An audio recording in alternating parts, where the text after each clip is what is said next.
Hello everyone, मैं मिथुन सिंह स्वागत करता हूं आप सभी का। आशा करता हूं आप सभी बहुत अच्छे होंगे। Jharkhand DElEd previous year question paper 2021 की बात करेंगे। हिंदी विषय वस्तु एवं शिक्षण विधि के बारे में बात करेंगे। पेपर नंबर ये आपका 5 है, 2021 का ये क्वेश्चन पेपर है। आगे बढ़ूँ उससे पहले मैं बता दूं 2022, 2023, 2024 सभी का प्लेलिस्ट में जो है वीडियो अलग से तैयार कर दिया गया है। 2021 का भी प्लेलिस्ट में तैयार कर दिया गया है। एक और बात है, आप सभी क्वेश्चन पेपर को देख सकते हैं आराम से जाकर के, और इससे एग्जाम में आप बेहतर प्रदर्शन कर सकते हैं। मैंने खुद एमएड कर रखा है, तो एमएड करने के बाद मैं आपको सलाह दे सकता हूं कि पिछले 5 साल के जितने भी पीवाईक्यू यानी कि प्रीवियस ईयर क्वेश्चन पेपर है इनको प्रिंट कराइए, स्टडी टेबल पे आराम से एग्ज़ाम दे। बिल्कुल एग्ज़ाम वाला माहौल, ना बीच में उठना है, ना ही किसी तरह का डिस्ट्रैक्शन होना चाहिए। एक अच्छे से एग्ज़ाम लिखें। एग्जामिनेशन हॉल में जो टाइमिंग की प्रॉब्लम होती है कि लोग बोलते हैं कि एग्ज़ाम खत्म हो गया मेरा, और जो है 2 क्वेश्चन छूट गए, 1 क्वेश्चन छूट गया, टाइम सही से मैनेज नहीं हो पाया, तो मैं बता दूं ये करने से आपको ये समस्याएं खत्म हो जाएगी। पिछले 5 साल के जितने भी क्वेश्चन पेपर हैं 69 रुपीज़ में आपको अवेलेबल करा दिया जाएगा। दूसरी बात, 299 रुपये में आपको सजेशन प्रोवाइड कर दिया जाएगा। सजेशन यानी कि वेरी इंपॉर्टेंट क्वेश्चन जो एग्जामिनेशन जैक रांची के द्वारा जो हो रहा है वो 2025 में सवाल बन सकते हैं, आ सकते हैं। ठीक है जी, इतनी बात तो सर समझ में आ गई।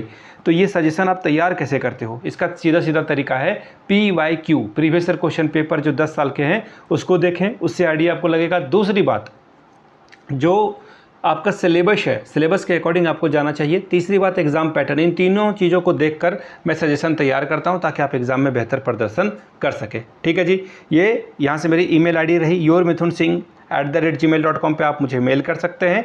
इंस्टा पे अगर आप हो डू फॉलो मी @iMithunSingh। बाकी आप मुझे व्हाट्सअप कर सकते हैं 7979054474 पे। तो चलिए, झारखंड डीएलएड के previous year question paper Hindi विषय वस्तु और शिक्षण विधि के पेपर नंबर 5 को देखते हैं, किस तरह का से जो है पेपर यहाँ पर पूछा गया था। ये रहा आपका पेपर, यहाँ से आप देख पाओगे।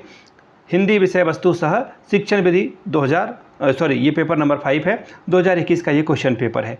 ठीक है, यहाँ तक तो सारी बात समझ में आ गई। समय कितना मिलता है आपको? 3 घंटे का वक्त आपको मिलता है, और 60 नंबर आप मैक्सिमम यहाँ से ला सकते हैं। ठीक है, ये भी बात समझ में आ गई सर। अब देखिए, एक और बात है कि हर एक सवाल जो होगा वो 12 नंबर का होगा, यानी कि 12 पंजे 60 नंबर आप यहाँ से ला सकते हैं। ठीक है, ये भी समझ में आ गया।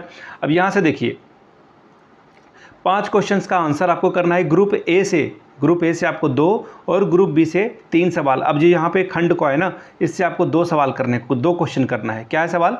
पठन कौशल का परिचय देते हुए इसकी विभिन्न विधियों की चर्चा करें। 12 नंबर मिलेगा इसके लिए। भाषा कौशल विकास में पाठ्य सहगामी क्रियाएं क्या है? भाषा शिक्षण की दृष्टि से कौन कौन सी पाठ्य सहगामी क्रियाएं उपयोगी है, उल्लेख करें। क्वेश्चन नंबर 3, पद शिक्षण का परिचय देते हुए उनकी विभिन्न विधियों पर प्रकाश डालें। क्वेश्चन नंबर 4, झारखंड की प्रमुख भाषाओं पर चर्चा करते हुए किसी एक भाषा का सविस्तार वर्णन करें। यहाँ से आपको जो है इन 4 में से कोई 2 सवाल का आंसर करना था। अब आपको 3 सवाल का आंसर करना है। कारक किसे कहते हैं, इसके भेदों का वर्णन करें। क्वेश्चन नंबर 6, व्याकरण शिक्षण की विधियों के गुण और दोष का वर्णन करें। क्वेश्चन नंबर 7, वाक्य प्रयोग करते हुए लिंग निर्धारित करें या लिंग निर्णय करें। मैं विद्यालय जाता हूँ। ठीक है, मकान है, चरित्र है, पत्र है, इसके अलावा गाय और कलम है। इस पर आपको जो है वाक्य परिचय देना था, और इसके साथ ही इसको लिंग भी बताना था इसका। अब संधि विच्छेद करने के लिए बोला गया है। प्रतिदिन, सत्याग्रह, वीरांगना, मनोयोग, सूर्योदय और निश्चल, इसका जो है आपको संधि विच्छेद करना था। तो ये छोटा सा पेपर था। पिछले 5 साल के जितने भी PYQ हैं आपको 69 रुपीज़ में अवेलेबल करा दिया जाएगा। दूसरी बात, 299 रुपये में आपको सजेशन प्रोवाइड कर दिया जाएगा, जिन्हें सजेशन चाहिए होगा। यहाँ से मेरी ईमेल आईडी देख लें, yourmithunSingh@gmail.com पे आप मुझे मेल कर सकते हैं। इंस्टा पे अगर आप डू फॉलो मी @iMithunSingh, बाकी आप मुझे व्हाट्सअप कर सकते हैं 7979054474 पे। वीडियो को आपने यहाँ तक देखा, प्यार दिया, इसके लिए आप सभी का बहुत बहुत शुक्रिया। Have a good day.